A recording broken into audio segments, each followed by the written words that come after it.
Fala pessoal, como é que vocês estão? Tudo jóia? Nós estamos começando mais um 3D e hoje, aqui no 3D, é dia de podcast, dia de trabalhar alguns temas aí sugestivos, temas às vezes difíceis, polêmicos, às vezes não, às vezes simples, histórico, mas o importante de tudo é falar da bondade de Deus, do amor de Deus em meio a toda a história e em toda a vida cotidiana do ser humano. E eu tô aqui com meu parceiro, meu brother de sempre, o Lanzinho. E aí, Lan, como é que você tá? Tudo tranquilo? Graças a Deus, cara, muito bem. Melhor agora, né? Melhor agora, melhor A gente agora. ficou um tempo sem gravar aí, todo mundo passou mal, todo mundo Jesus. ruim. Mas o Senhor é bom e recuperou nós. Verdade. Sem saber o que era, né? Se era virose, se era dengue. Eu não procurei saber, não. Não, nem eu. Só esperei passar. É, então. Você fiquei entregue ali uns dias ali. Foi o tempo que eu mais jejuei. De forma forçada. E quando jejuo por bem ou por mal, né? É, meu irmão. Mas é isso, galera. Hoje nós queremos falar de um tema aí que está acontecendo no mundo inteiro. Uma das coisas que está sendo falado no mundo inteiro é sobre a guerra do Oriente Médio e mais especificamente, né, essa extensão da guerra que pode acontecer entre Israel e Irã. Isso que é algo que não é de hoje, né, que as relações já são estremecidas, já vem de tempos, e isso não acontece de agora, isso já acontece dentro da Bíblia. Ali a gente consegue encontrar aí os confrontos entre essas duas nações, entre esses dois povos, há tempos. E nós queremos falar um pouco sobre esse assunto aqui hoje no nosso podcast, comentar um pouco, né, sobre esse assunto aí, para trazer algumas informações e quebrar algumas místicas aí, sem fundamentos e que não tem nada a ver. Beleza? Então, pessoal, depois dessa vinheta famosa nossa aí, né, que a produção nossa solta, nós estaremos de volta aqui falando um pouco sobre Israel e Irã. Vamos lá, solta aí, produção.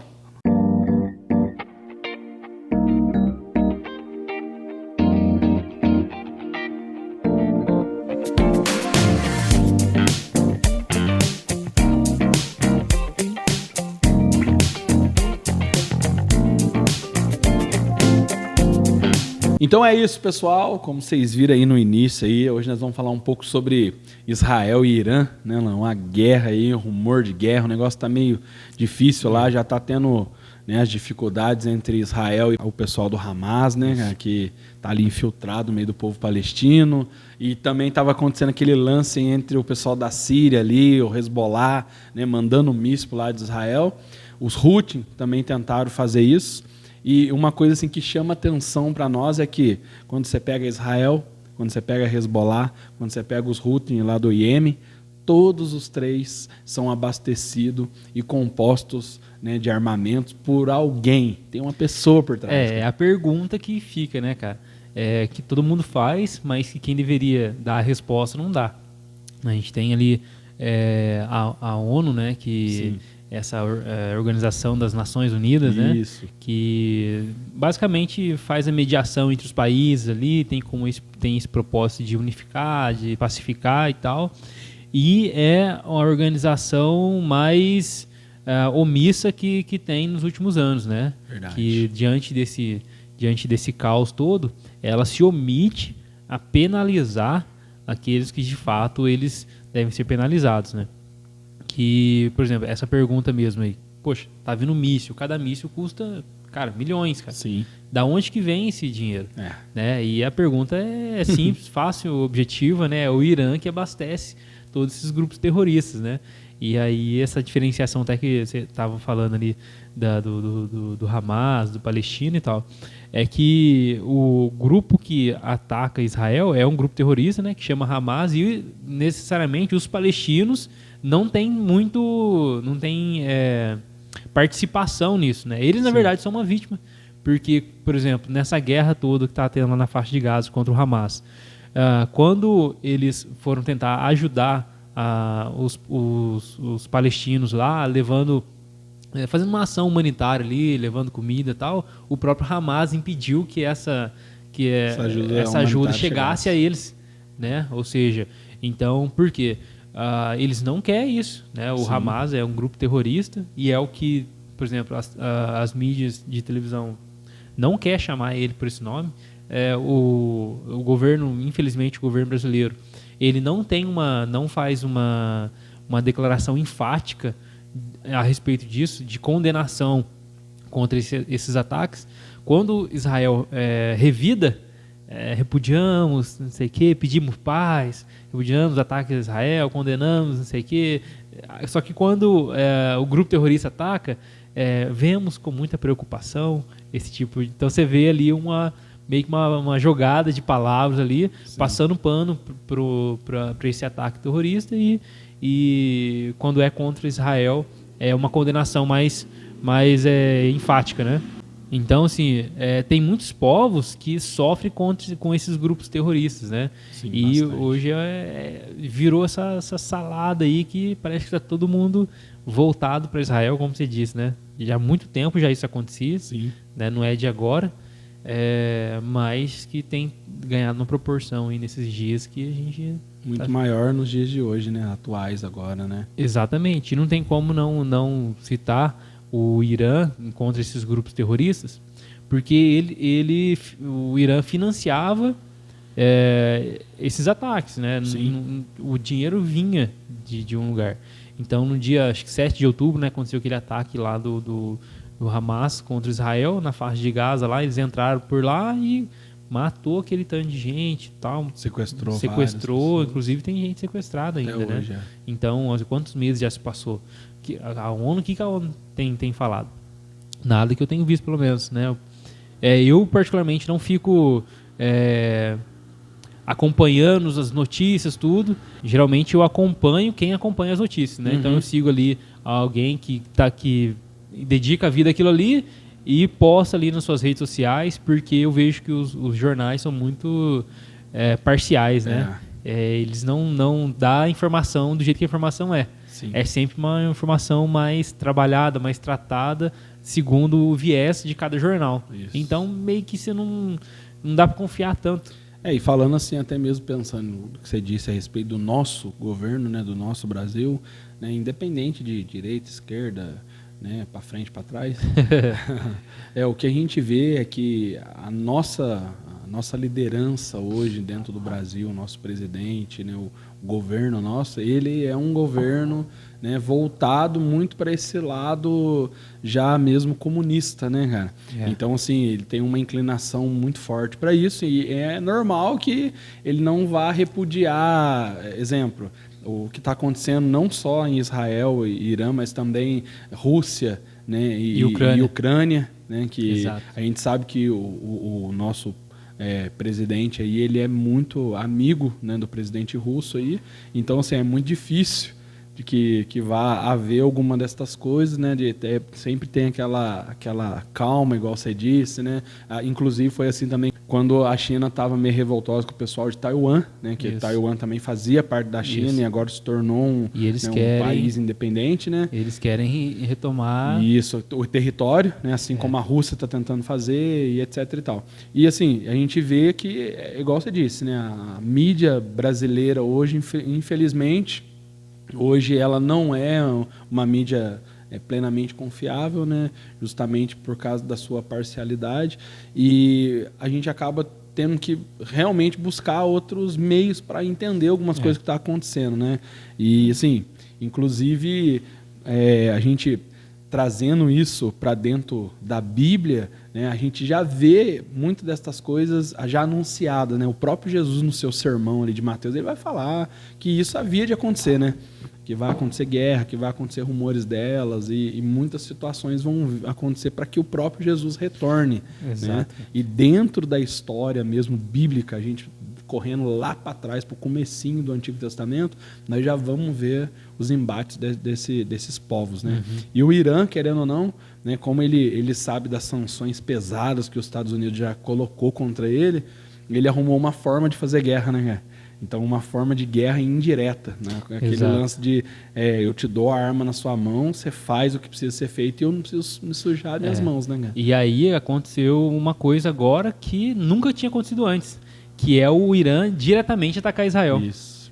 Então, por exemplo, na semana passada foi que lançou não sei quantos drones suicidas, né? Eles vai lá, explode Isso, lá. os drones, 200 mísseis lá. Então, assim, o pessoal filmou lá os mísseis quando ele se desfaz, né? Para explodir. Uma tora do míssil.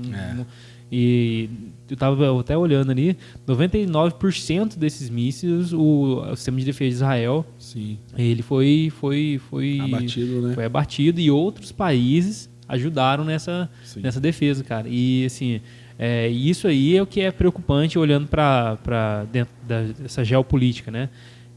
Cara, quando a gente começa a ouvir e ver sobre as relações desses países, o porquê e tal, é muito complicado, né, cara? Porque são muitos povos, são vários interesses. Sim. Né? Às vezes, por exemplo, dentro de um ali, um cercadinho ali, um pedacinho de terra, tem não sei quantos grupos, cada grupo tem o seu interesse, às vezes tem ali a sua mesma base ali de crença, mas com ênfase para cada lado.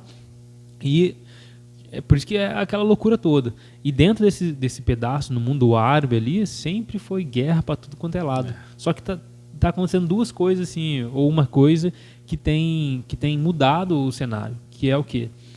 Esses grupos árabes, eles têm tentado, há um esforço de Israel para ter paz com esses grupos que estão ali. Né? Então, por exemplo, tem paz ali no Egito. Sim. Que eu estava até vendo um historiador falando, né, cara, um pesquisador, historiador e tal.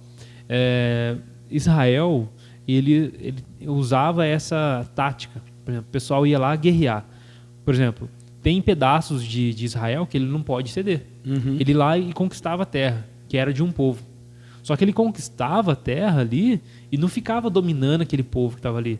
Deixava o povo agir. Igual era na faixa de Gaza. Sim. O pessoal tá até vendo o Luiz Saião, né, fazendo dando essa opinião, fazendo essa observação. Fala assim, não, porque Israel controla a faixa de Gaza, Israel controla a faixa de Gaza.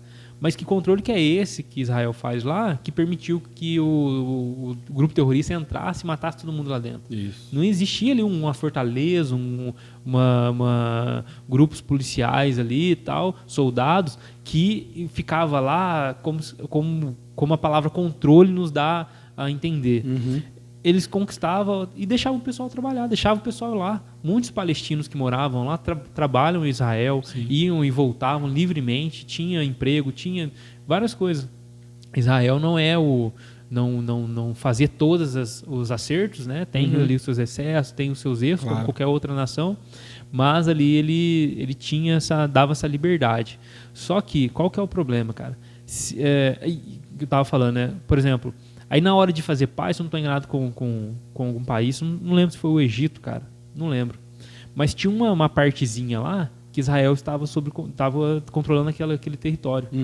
E o que ele fazia? Ele usava esse território, por exemplo, ele tinha guerra lá naquele país e ele tomava aquela parte daquele território.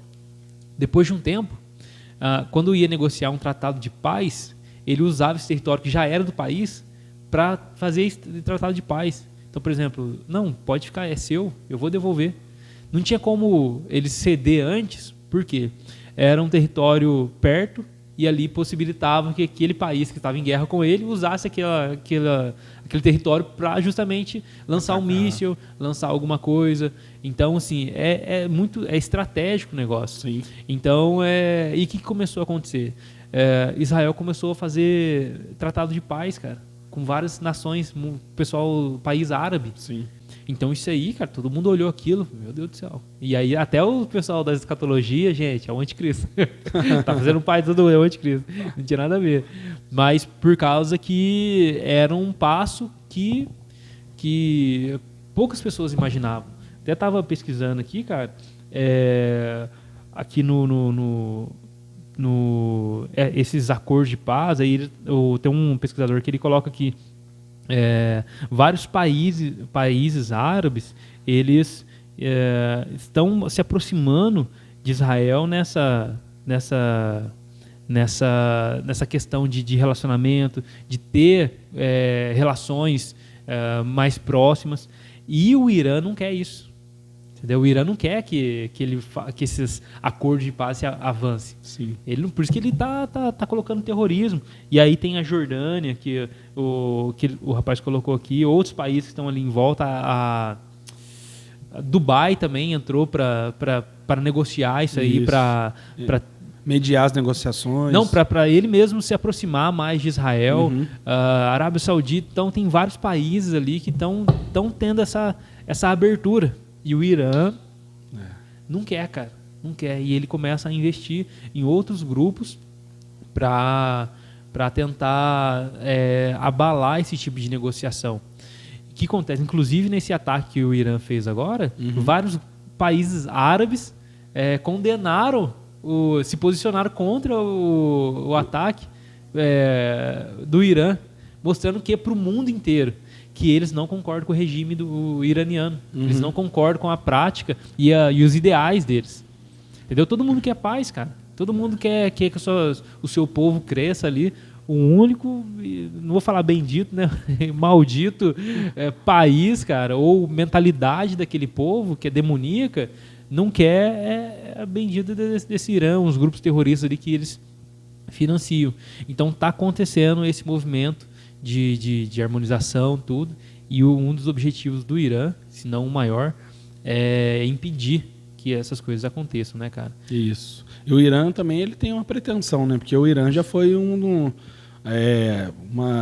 nação que governou o mundo medieval outra hora, né?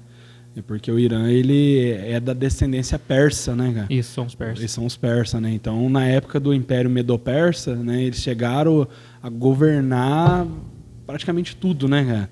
E você vê assim que até entre o Irã e a Arábia Saudita, que você citou, teve já problemas entre eles. Porque, por causa da religião, né? Exato. Porque um é xiita e o outro é sunita, né? Exatamente. E aí eles têm já essa divergência de pensamento já dentro da própria religião muçulmana, né? E assim... Eles querem implantar essa mentalidade religiosa deles e geral, isso, né? E é uma coisa assim que é muito triste, porque igual você disse, a grande realidade é que as pessoas não estão ralando com isso, não estão sofrendo. Os líderes mesmo desses lugares, os líderes do Hamas, líderes dos Houthi, esses caras não estão. Eu estava vendo no começo mesmo da guerra, o líder do Hamas, ele estava lá em Dubai. Estava em Dubai, enquanto acho que o filho dele estava aqui, até o Israel chegou, né, num dos ataques, a bombardear um lugar lá e acabou matando um dos filhos do líder do Hamas, neto dele, nora e tudo mais. Mas o cara mesmo não está lá.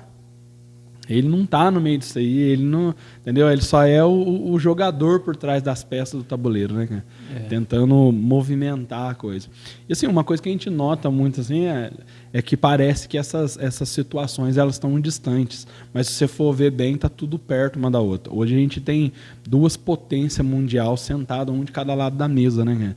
Que é Estados Unidos e Rússia, né? E ali do lado dos Estados Unidos a gente tem França, Inglaterra e outros países ali que compõem a ONU, né, que são fortes, inclusive, chamados países permanentes dentro da ONU, né, que tem o poder do poder de voto, de veto mais. E tudo mais. E do outro lado da mesa a gente vê o quê? Rússia, né, acompanhado de China, né, de outros países também que também tem um poderio, né, cara, econômico, um poderio... Né? E você vê que tudo isso, na verdade, quando a gente olha para dentro do tabuleiro, Israel, Irã, os árabes, acaba sendo tudo peças, né, cara, dentro desse tabuleiro, Exato. dentro dessa há um situação. Há um interesse comercial, há um interesse, assim, e hoje, cara, realmente o braço forte, assim, de que um país que ajuda e fortalece muito Israel nesse ambiente todo é os Estados Unidos. Sempre foi, historicamente, os Estados Unidos, cara. Então, só que a gente vê, e eu ouvindo os pesquisadores, o pessoal que acompanha muito isso, falando, os Estados Unidos, com esse presidente que está aí, ele já é um pouquinho...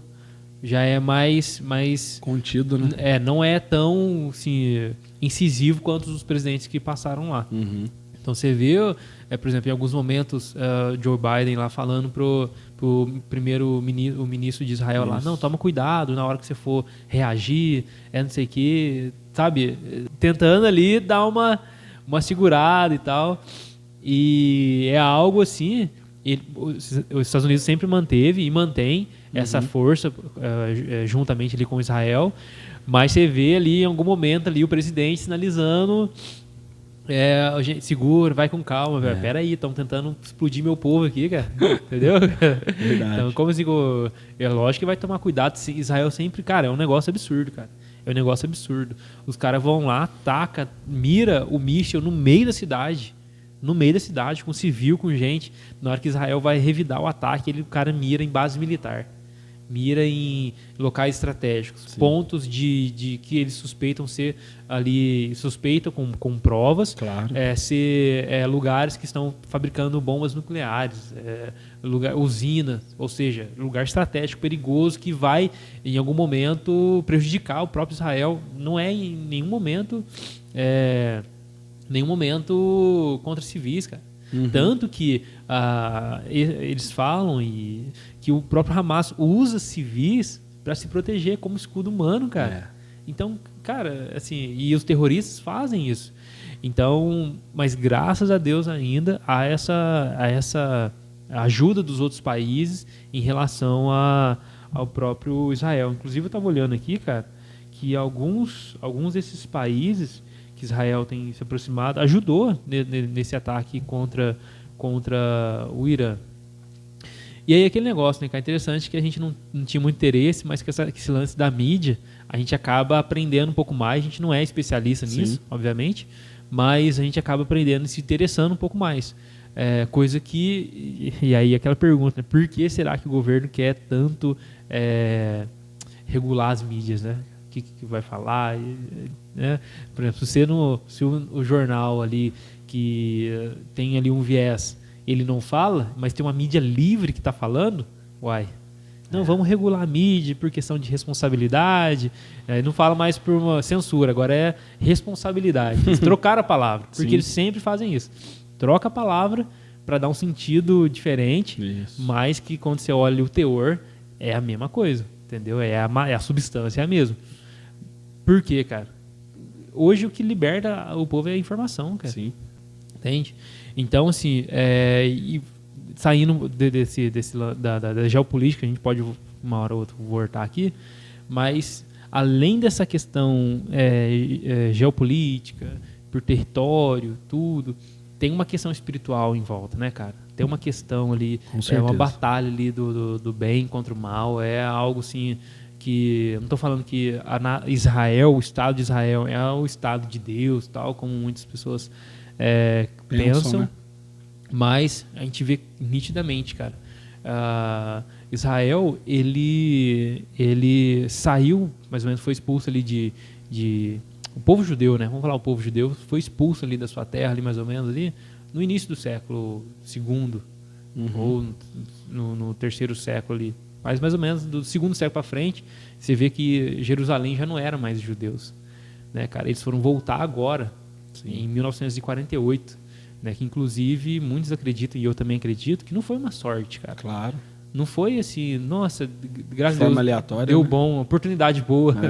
Não, há Uhum. várias promessas bíblicas do Antigo Testamento mostrando que Deus falando para que, pô, eu vou juntar vocês de todas as nações e vou levar de vocês de volta para sua terra, né? Porque é uma promessa para Israel que eu acredito que se cumpre e se permanece, vai permanecer desde sempre, que Deus ele não vai contra as suas promessas, né? Há dentro da teologia eu até já mencionei aqui, uma doutrina que chama dispensacionalismo, outra chama aliancismo, e dentro dessas duas doutrinas há alguns desdobramentos.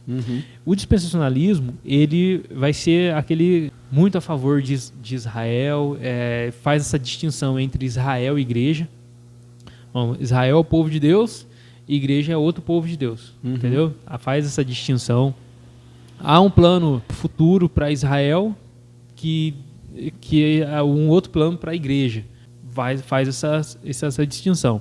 E dentro desse lado do aliancismo, eles já são inversos. Não, a igreja substituiu Israel. A igreja agora, não, Israel, Deus não tem mais nada com Israel. Agora as promessas que Deus tinha, agora é da igreja. E aí eu sempre gosto de fugir um pouco dos extremos. Sim. Né? Eu gosto sempre, inclusive eu estava, antes de tudo acontecendo, a gente, né, propôs essa conversa, estava relendo um livro que eu tenho lá, que ele chama Aliancismo Progressivo. Qual que é o pensamento agora, cara, e que eu acho saudável isso? É pessoas de dentro de cada posição, eles corrigindo os erros que essa posição comete. Então eles começam já olhando para a palavra de Deus, olhando para tudo isso que acontece, segundo as informações e os estudos recentes e tal. Cara, não pode ser tão radical assim. E dentro desse aliancismo progressivo, e eu também gosto de ver alguns outros autores, já admitindo que Deus não esqueceu do seu povo, cara, de Israel. Que Deus escolheu um povo lá atrás para abençoar as outras nações. Sim. Sabe? E quando a gente olha hoje, para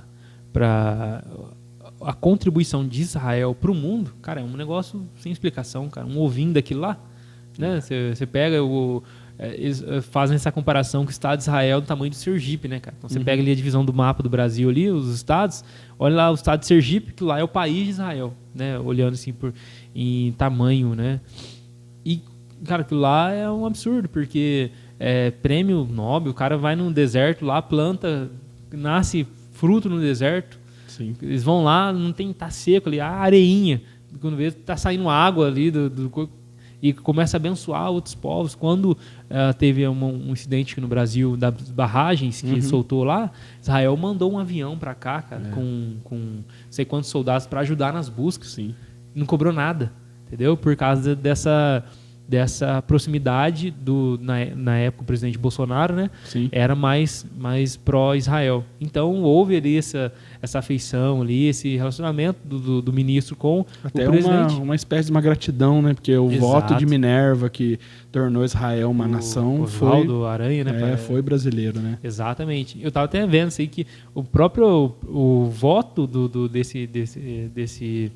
desse embaixador de Israel, eu acho que é Osvaldo Aranha que chama o rapaz, eu não lembro certinho, não representava tanto os representantes ali, né, a liderança em si. Isso. E o cara foi e votou a favor. Então, tipo, você vê que isso foi determinante para o Estado judeu ser fundado naquela época, né? Então, assim, só que qual que é a diferença? Nesse lance do dispensacionalismo, os caras creem que, o mais clássico, crê que Israel vai ser salvo por causa... Judeus vão ser salvos por ser judeus. Entendeu? E aí entra um ponto que a gente tem que discordar. Não existe salvação bíblica além de Cristo Jesus. Claro. Não existe como... Não, porque Deus escolheu aquele povo tal. Beleza, cara. De forma instrumental, Deus de fato escolheu aquele povo, deu uma terra para aquele povo, né? Jerusalém, o estado ali. Nós, como cristãos, nós temos que entender isso. Né? Deus deu para eles, é deles, não tem como. Né? E um dos erros que essa doutrina aliancista comete, né, é olhar para algumas promessas do Antigo Testamento para Israel e olhar aquilo ali como uma promessa espiritual. Entendeu? Não é literal. É um certo tipo de alegoria. É lógico que tem muitas coisas que não são literais, mas muitas coisas são. Sim. Então, assim, eu acredito que não tem explicação, cara. Todas as guerras que Israel já passou, ele sobreviver, não só sobreviver, mas vencer. E se não for a mão de Deus, cara. Claro. Entendeu? Se não for ali o Deus guarda, e ainda assim servir as nações, servir outros povos, se não for um cumprimento dessa promessa de Deus para aquele povo, cara. Então isso aí é muito interessante, cara. É verdade, e é lógico. Pensando dessa maneira, de forma espiritual, olhando para Israel, cara, fica bem óbvio, sim, que Deus precisava de um ponto de partida, né? Então ele vai escolher Abraão, os seus filhos que sucederam depois, para se tornar Israel a nação. Mas o alvo era para trazer Cristo, para ser a bênção para todos nós, né? É óbvio que Deus deve ter um plano traçado para Israel, né? Mas não dessa maneira já exclusivista, às vezes igual algumas linhas colocam, né? Exatamente. E não de uma forma de extinção igual outras colocam, dizendo, não, vocês não... Não, já acabou com eles. Inclusive, quando a gente lê Romanos 11, cara, isso é interessante. O apóstolo Paulo vai falar isso, gente. 9, 10, 11. É assim, a Bíblia inteira tem pessoas com pensamento divergente. Mas Romanos 9, 10, 11 é uma disputa teológica ali ferrenha, cara. O negócio é doido. Por causa que o apóstolo Paulo vai tratar da eleição de Israel. Entendeu? Sim. E ali ele começa a falar disso aí. Por que acontecia lá em Roma na época? O contexto ali. Os judeus foram para Roma e abriram as igrejas. Começaram lá as igrejas e tal, que não sei o quê. Só que aí, em determinado momento da história, o imperador Cláudio, ele fez um decreto lá, não, os judeus vão ter que ir embora. Né? Não vai ficar aqui mais não. Né? Manda embora os judeus, expulsa, persegue os judeus. Inclusive, isso aí é muito louco, porque o livro de Atos relata esse fato histórico. É comprovado historicamente. E biblicamente também. Então, assim, os judeus foram tudo embora. E aí, tá lá a igreja, de repente não tem mais guitarrista na igreja, não tem baterista, não tem quem canta, né? O que prega, e é uma igreja formada por romanos e judeus, né? Majoritariamente judeus. E acontece esse negócio. E aí, depois de um tempo, acaba essa perseguição, os judeus podem voltar para Roma. Uhum. E quando os judeus retornam para Roma, vai voltar para as igrejas, aí já tem um guitarrista gentil, tem o baterista, então aquele povo que não era judeu assumiu, não pode parar a obra de Deus, se converteram e tal, e assumiram. E aí há então meio que essa tretinha, não, mas nós somos um povo escolhido de Deus, né? Nós que fomos eleitos, Deus escolheu a nossa nação e tal, e aí há essa guerra. E aí então, nessa questão, o apóstolo Paulo vem tratando a questão da salvação pela fé, vai falar da guarda da lei e tal. A gente não tem mais, gente, não existe mais lei não salva, não existe mais circuncisão, nem circuncisão, nenhum nem outro, mas agora é todo mundo salvo pela fé e tal. E aí, no capítulo 9, ele começa a falar dessa questão de Israel, no 10 também, e ele começa a falar o seguinte, gente, Israel rejeitou o seu povo, rejeitou Deus. Israel rejeitou Deus e tal. Só que ele começa a falar contra os judeus inicialmente. Uhum. Né? Aí nessa hora os gentios, tá vendo, tal, não sei o quê. Aí depois ele vira para os gentios e fala, mas da mesma forma que Deus ele tira os ramos naturais para enxertar os ramos que não são naturais, ele pode tirar vocês também. Né? Então qual que é é como se ele estivesse falando o seguinte, vocês podem se aproximar, e até o próprio Paulo ele faz uma pergunta, mas será que Deus esqueceu das suas promessas? E ele fala, não, gente, eu sou um israelita, eu sou um judeu da tribo de Benjamim. Ele começa a falar de novo, ele não esqueceu das suas promessas e tal, e Paulo firma de novo. Por quê? Se Deus esqueceu das promessas que fez a Israel, como nós podemos ter confiança nas promessas que ele fez a nós? Sim. Já que ele esqueceu. Só que ele coloca a natureza dessa promessa. Não é uma promessa salvífica, não é uma promessa de superioridade, não é uma promessa nesse sentido. Não é uma promessa de eleição incondicional, né? Não é uma promessa, em relação à etnia deles, entendeu? Sim. Ou seja, e o que é algumas visões que eu sou mais inclinado para essas visões, elas vão pensar que está ali. Acho que não sei se tem um nome específico para isso. É que não há ali uma substituição de Israel e igreja, mas uma ampliação dessa eleição de Deus. Ou seja, há só um tronco que é Jesus. Há só um tronco. Né? O dispensacionalismo vai falar assim, não, Deus elegeu Israel e permaneceu ali. O aliancismo fala, não, Deus arrancou e colocou a igreja.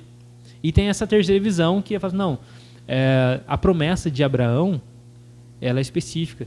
Em ti serão benditas todas as nações. Ou seja, começa por um lugar. Sim. Deus escolheu. Deuteronômio 7,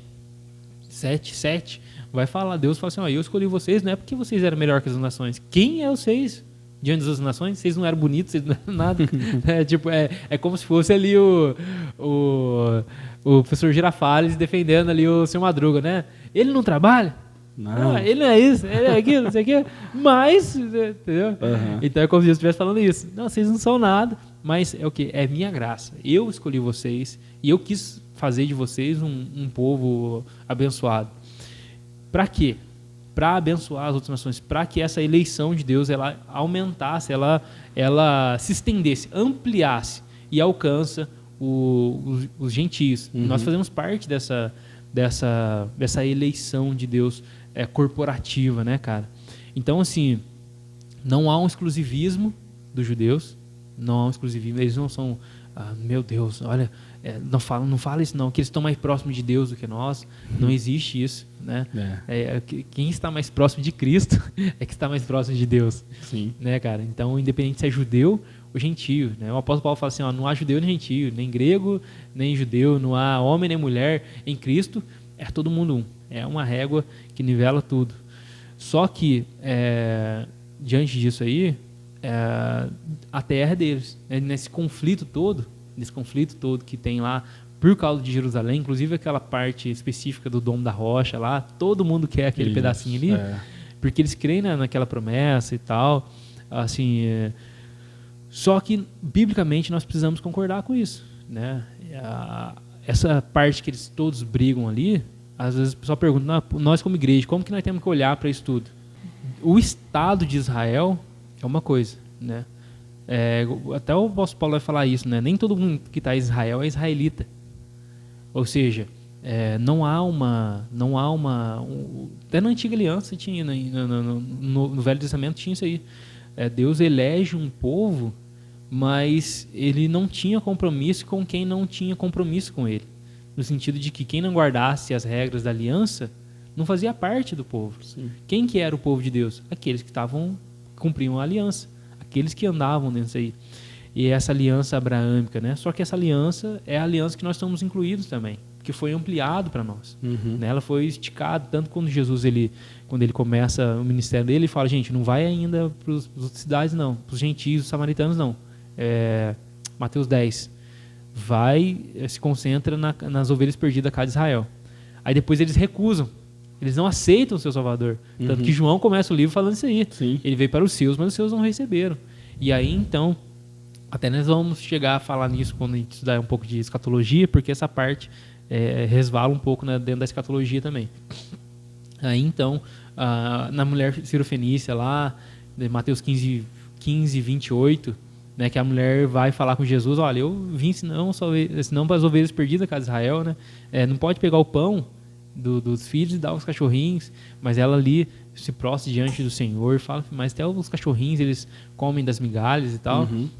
Por causa dessa questão, Deus ele ia restaurar nos seus planos, restaurar ali, enviar o Messias a Israel e salvar suas ovelhas perdidas, mas eles recusaram o Senhor e agora há uma inclusão dos gentios nessa aliança, né, cara? Verdade, verdade. E mediante a isso, né, tudo isso veio estendendo, querendo ou não, depois que saiu a centralidade, né, do local em si, Israel, lugar, né, e acabou ampliando, foram acontecendo várias coisas, inclusive, igual você estava falando a respeito do Domo da Rocha, né, isso é algo que já aconteceu no tempo da igreja primitiva, né, no tempo dos templários, quando a igreja, né, o cristianismo virou um cristianismo romano, e aí os papas, para poder defender Jerusalém, houve os templários, as guerras, né, inclusive Jerusalém foi tomado, né. Então, assim, Jerusalém chegou a ser tomado por Saladino, que governou dentro daquele lugar ali, por isso fizeram aquele Domo da Rocha, fizeram, né, como é que chama, aquele templo árabe que tem lá hoje em dia, na onde, para quem não sabe, na onde que antigamente, outra hora, foi o templo, né, o templo construído ali de Israel, ali, o templo que Herodes construiu na época de Jesus, né?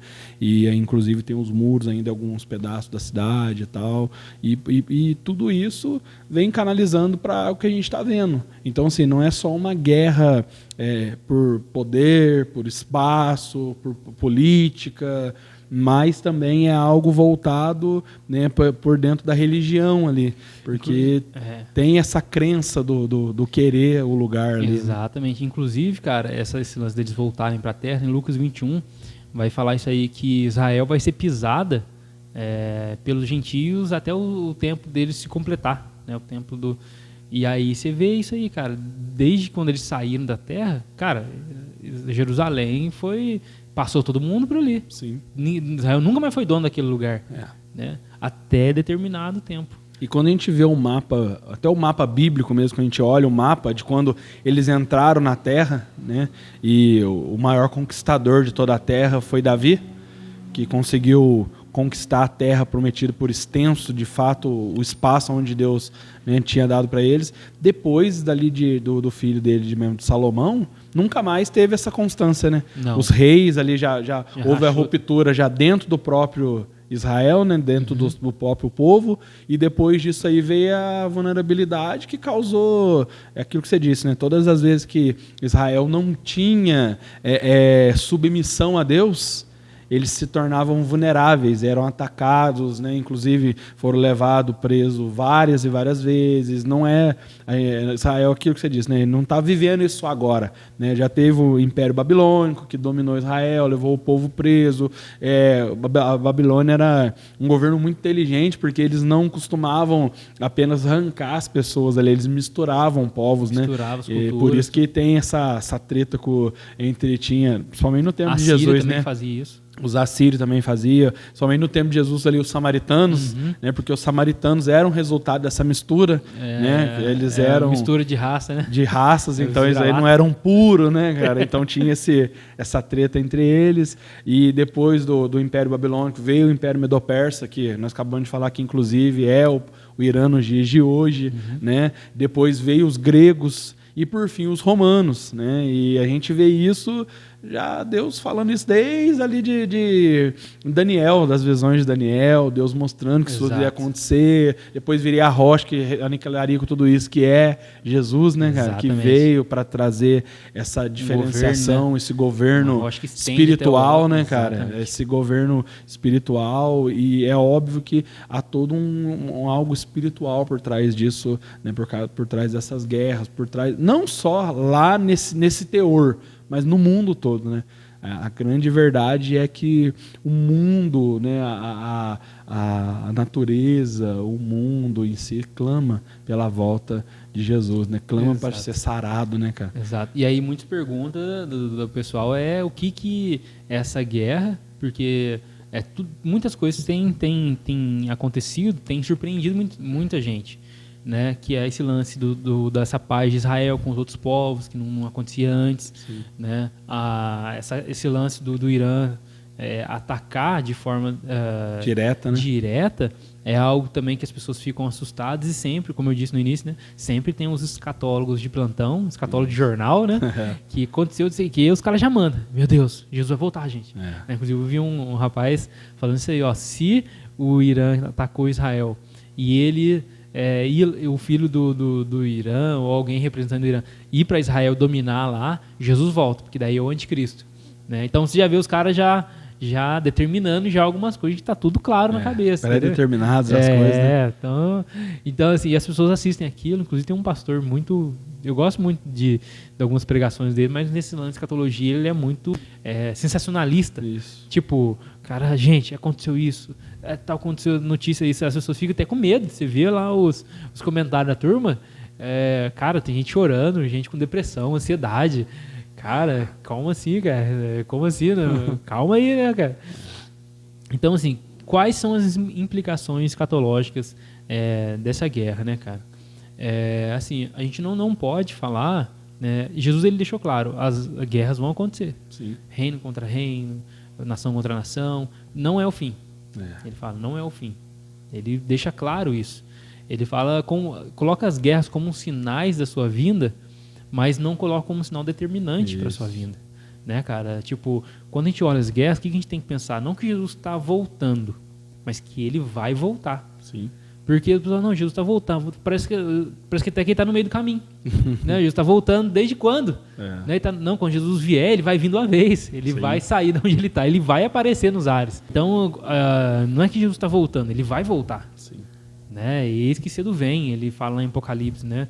Em breve virei, é sempre isso, vai ser um evento, não uma caminhada, não é uma procissão. Não é uma procissão, que está vindo com um monte de anjo a pé do céu até chegar nesse nível que nós estamos. Entendeu? Ele vai voltar. Quando a gente olha essa guerra, e o objetivo desses sinais são esses, é nós lembrarmos sobre isso. Jesus vai voltar. Se esse fator, essa guerra vai ser determinante para algo acontecer, a gente não sabe, a gente não pode falar, cara. Tem muita gente falando assim, porque Gog, Magog, eu não sei o que, o Armagedon vai acontecer, tal. Gente do céu, cara. E começa a pegar, inclusive esse pastor que eu admiro ele, né, só nessa parte que não, ele começa a pegar, quando teve a guerra da Rússia contra a Ucrânia, gente, é a guerra de Gog e Magog. O que a Rússia é o Gog. Talvez a gente tá falando, o pessoal não vai saber, mas em Ezequiel 38 e 39, fala de um príncipe, Gog, da terra de Magog, e começa a falar que ele vai vir, vai guerrear, não sei o quê. Em Apocalipse 20, menciona Gog e Magog de novo. Tem uma guerra acontecendo, menciona esse povo. E essa turma fala que a Rússia já é... Porque tem na palavra tem algo parecido lá, acho que na escrita, na pronúncia, é parecido os nomes. E aí o pessoal, não, é a Rússia. Mas a Bíblia não fala, cara. Tipo, não, tal povo é a China. Não fala, cara. Entendeu? A gente sabe que o espírito do anticristo já é presente no mundo. A gente crê que o que governa esses países, o regime deles, contra judeus, contra tudo aquilo que é um regime do anticristo. Sim. A gente sabe disso, né? Por isso que essa guerra acontece, que a gente crê que é uma guerra espiritual. Porque não é apenas uma guerra por território, cara. Não é uma guerra apenas por território. É uma guerra para impor um regime de religião, impor um regime totalitário, impor um regime que se volta contra Deus, que se ele é estabelecido, qualquer tipo de adoração ao Deus Yahvé, ao Deus do Antigo Testamento, ao Deus cristão, vai ser cessado, e isso é o espírito do anticristo. Só que a gente não pode falar qual país que é, qual país que não é, por conta disso aí. Bem como a gente predeterminar, né? Exatamente. O próprio Jesus, na pessoa de homem, ele disse, nem o Filho e nem os anjos sabem o dia da vinda. O Pai. Então... Exatamente. E aí, só que nesses últimos dias tem acontecido algumas coisas, inclusive a gente até vai ver isso no estudo, eu cheguei a mencionar também da última vez que a gente gravou sobre isso, que tem apontado como eventos significativos que o próprio Jesus falou. Então, por exemplo, essa questão de vários judeus hoje, por exemplo, eu sigo muito o Luiz Saião lá, e ele menciona isso aí, gente, é impressionante o quanto os judeus hoje estão falando sobre Jesus, entendeu? É impressionante, cara. Quantos os judeus estão pesquisando sobre Jesus e muitos deles se convertendo ao cristianismo, reconhecendo Jesus como Messias, olhando ali Isaías 53 e falando, caramba, cara, eu acho que tem a ver com Yeshua isso aí. Né? No mundo muçulmano, cara, isso é a mesma coisa. A gente vê o pessoal do Portas Abertas, até mandei um podcast lá para o pessoal assistir, e aquela moça também que voltou no Discoscope esses dias falando lá, cara, um negócio absurdo que acontece. Você vê um muçulmano lá, indo guerrear, o cara tem um sonho em ver Jesus, cara. Sim. Mas quem que é você? Não, eu sou o caminho, eu sou a verdade, eu sou a vida, eu sou Jesus. E os caras abandonam tudo para ser perseguido pela própria família. Então, isso acontece demais lá. Você viu o testemunho dos caras contando, quem que pregou para vocês? Não, eu vi Jesus. E qual que é a ideia disso? O próprio Jesus, Deus, ele está empregado na grande comissão. Ele está se empenhando. Igual a última ministração que eu trouxe, né? A missão é dele. Né? Então, tipo, você vê Deus não só enviando, mas ele também vai. Né? E ele começa um trabalho separando pessoas para continuar essa grande comissão. Então, esse lance um fator determinante é o evangelho do reino ser pregado em todo mundo. Porque Jesus, ele diz isso em Mateus 24, versículo 14. Então, o evangelho do reino será pregado em todas as nações, então virá o fim. E o próprio Jesus disse isso. Então, um dos eventos importantes para para a volta fim, de Jesus pra volta. é a pregação do evangelho em todas as nações. E isso tem acontecido. Né? Muitas pessoas têm acompanhado gente indo para tudo quanto é lado, cara. Agências missionárias, é lógico. Não tantos quanto deveria ter, mas está tendo muito mais do que qualquer momento da história. Então esse é um evento importante. Em uma das matérias da faculdade lá que a gente está fazendo, de teologia, fala assim que hoje é cerca de 1,6 bilhões de pessoas que ainda não tiveram acesso ao evangelho de nenhuma forma, entendeu? Então, quer dizer, tem muita gente ainda, né? Hoje, de missionários espalhados, principalmente nos países muçulmanos, é coisa de 1%, né? Então, a maior concentração de cristãos hoje está no meio dos cristãos. Então, eles estão em países onde tem a maior concentração de cristãos. Então, você vê assim que se a gente está pensando no retorno de Jesus, a gente está bem fora da curva daquilo que ele quer que a gente faça, né, cara? Então, se para que ele volte seja determinante, necessário a pregação do evangelho, então a gente está bem fora disso, né, cara? Bem longe disso aí, né? Tem bastante dados sobre línguas que ainda não foram traduzidas da Bíblia ainda e tal, mas algo interessante é que duas coisas têm acontecido. O despertamento para isso, né, hoje, por exemplo, o que acontece hoje não aconteceu em lugar nenhum, né, cara? A gente vê um impacto de outras pessoas vindo para o Brasil e evangelismo e tal, porque o maior número de povos não alcançados era maior antigamente. E houve esse impacto. E há agências missionárias com esse trabalho de conscientização, esse trabalho de levar pessoas e trazer documentários, explicar para as pessoas esse lance de pessoas não alcançadas, investimento. Há um esforço maior em relação a isso aí do que houve um tempo atrás. E duas coisas, cara, que eu acho que tem acontecido. Embora aconteça esse lance de povos não alcançados ainda, há um esforço de ir, de maior parte que nunca houve antes. E nos lugares onde há cristianização, uma coisa que também a Bíblia fala que vai acontecer, que é a apostasia. Então tem duas coisas acontecendo ao mesmo tempo, na minha opinião. A apostasia onde, cara... Onde tem muita gente concentrada. Exatamente. Né? E o envio aonde não tem ninguém. Entende? Por que é devagar o trabalho? Justamente por causa da perseguição. Claro. Tem que ser um trabalho lento, um trabalho de formiguinha, cara. Então, por exemplo, você pega os Estados Unidos, que antigamente era considerado um país cristão, né, cristianizado.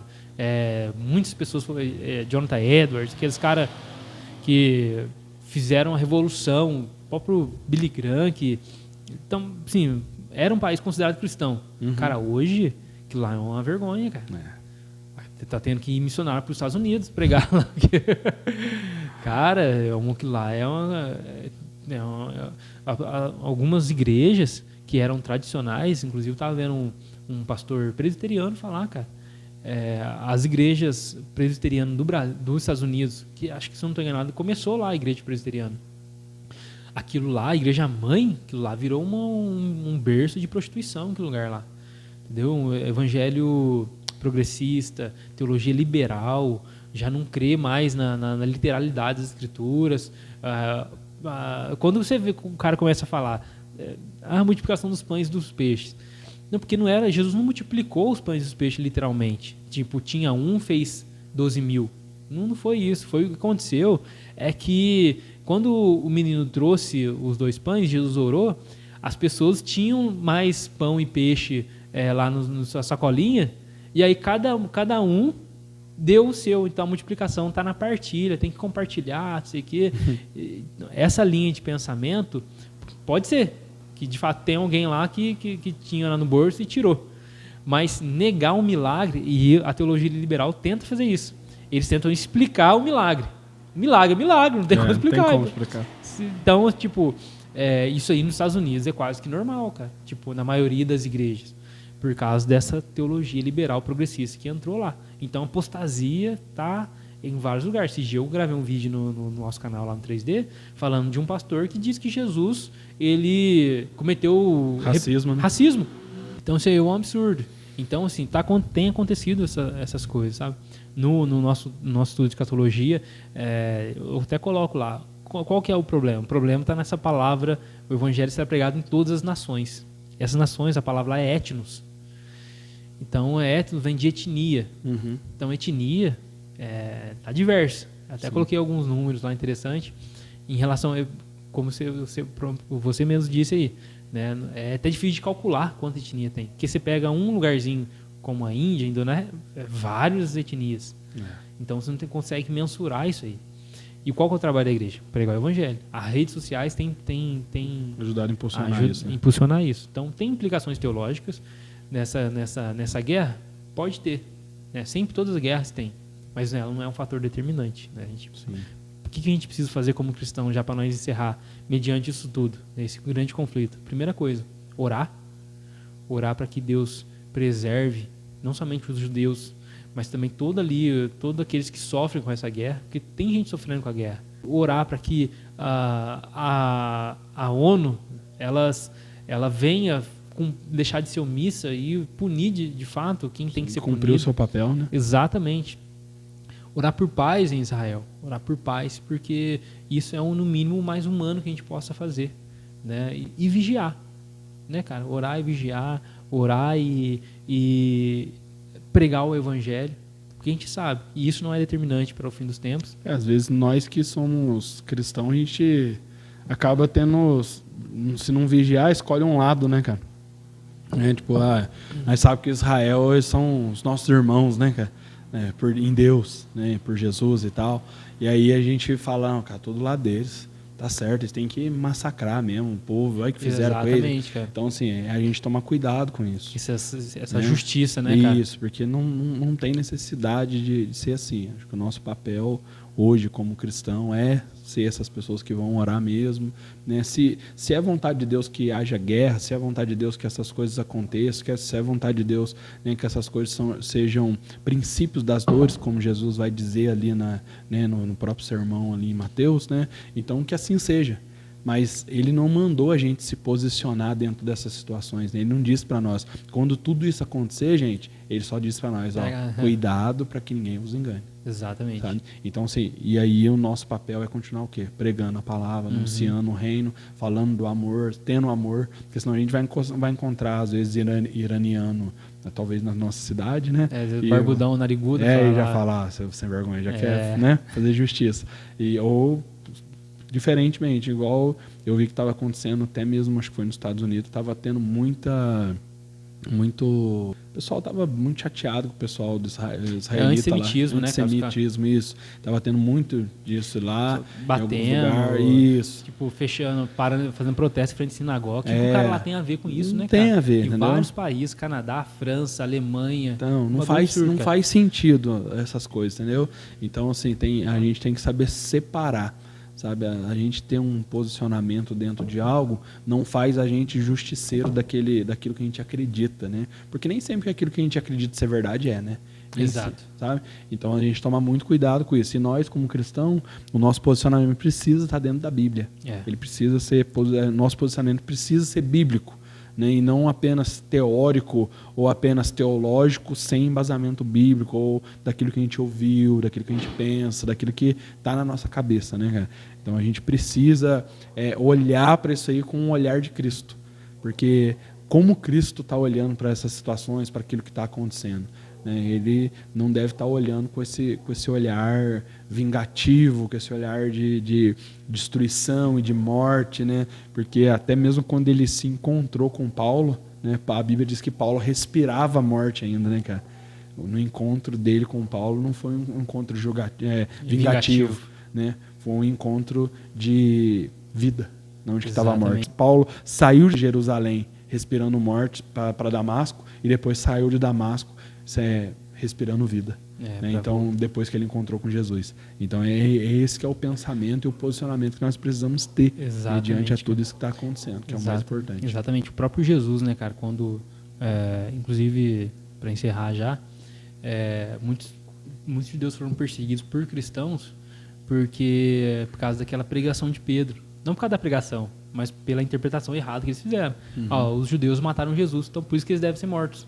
Inclusive, Martinho Lutero, ele foi de que cometeu antissemitismo, né, cara? Inclusive, a obra dele caiu na mão do Hitler, E o cara leu aquilo lá, e uma das bases para ele fazer o que fez foi a argumentação de Martinho Lutero, que os judeus... Ele não falou que tinha que matar os judeus, mas ele falou que os judeus tinham que ser trancados, tinham que impedir que eles andem, circulem com liberdade. Uma coisa absurda, cara. Sim. Entendeu? Cara, o nosso reformador, não é? Mas você vê que os caras cometeram erro. Só que o próprio Jesus na cruz, ele disse: Pai, perdoa porque não sabe o que faz. Você entende? Não Sim. Foram os judeus de geral que mataram Jesus. Foram um grupo religioso, cara, que não representava todo o movimento dos judeus. Eu ainda falo pra você, Lan, que eu tenho um pensamento ainda mais extremo ainda sobre quando eu penso assim, quem matou Jesus. Cara, pra mim, eu penso que quem matou Jesus foi Deus. Foi Deus, cara. É Deus foi que matou ele. Mas até o John Stott, ele fala algo no livro dele, A Cruz de Cristo. Ele fala assim, ó, quem matou Jesus? Né? A culpa foi de quem? Foi dos líderes religiosos que entregaram, que Pilatos fala que ele sabia que ele tinha ciúme deles? Foi de Judas que traiu?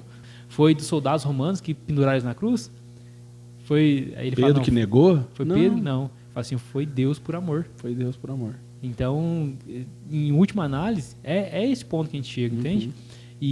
Só que os caras pegam essa questão e por muito tempo os judeus foram perseguidos por causa disso, né, cara? Porque eles mataram Jesus. Não tem nada a ver, cara.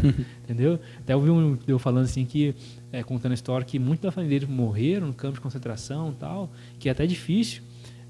Eles olhavam para as pessoas que estavam ali judiando deles, tinha uma cruz pendurada, entendeu? Eram cristãos, entendeu? Mas com esse tipo de pensamento. Só que hoje já não é assim, hoje já tem muitos judeus voltados já e pesquisando sobre Jesus. Então, para encerrar, é isso, cara. A gente tem que orar para que o Espírito Santo convença os judeus de Cristo, convença os muçulmanos a respeito de Cristo, convença os palestinos a respeito de Cristo. O que salva as pessoas, que de alguma forma melhora, traz paz, não é acordos, mas é o evangelho, né, cara? Então é isso que a gente tem que buscar fazer aí. Verdade. Pessoal, então é isso, tá? Nós fomos, talvez, não com a profundidade, talvez, que você esperava a respeito de Israel e Irã, mas o objetivo maior nosso aqui era falar um pouco, sim, da geopolítica, da guerra e tudo aquilo e tudo outro, mas, em cima de tudo, poder deixar você centralizado de uma coisa: Deus ainda continua sendo o Senhor de todas as coisas. Independente daquilo que está acontecendo, independente daquilo que a gente tem ouvido, os rumores que têm surgido, Deus ainda está no controle, Deus ainda está sentado no trono e Ele ainda governa. E o que nós precisamos crer é nisso, que nós possamos trazer à memória aquilo que nos dá esperança nesses tempos agora, para que quando você ouvir, às vezes, uma pessoa, igual o Olan disse, alguns líderes, às vezes religiosos, conhecidos, falando algumas coisas, você não abrace isso e não sofra por conta disso, mas que, na verdade, você se console na cruz de Cristo, no amor de Deus, sabe, nos cuidados que Ele tem por cada um de nós. Porque o nosso Deus, o desejo dele é ser o Deus do islamista, o Deus do budista, o Deus, de cada uma dessas pessoas. E, na verdade, muitas dessas pessoas, elas estão correndo e procurando encontrar esse Deus que nós conhecemos, porque ainda que elas tenham vivido religião, elas têm sentido vazia. Então, que o nosso papel seja esse, de apresentar o amor de Cristo para essas pessoas. É ou não é, Lan? Exatamente, cara. E eu até tentando achar aqui a passagem de Daniel, cara, que você mencionou, para a gente já encerrar, deixar aqui Aqui, ó, Daniel 2:34, que vai falar sobre a estátua, né, cara? Começa aqui no 31, ele começa a falar que o Nabucodonosor, ele viu uma estátua, a cabeça de ouro, tal, prata, bronze, aí depois ali ferro com bronze, falando de cada reino que ia vir depois da Babilônia, né, cara? Uhum.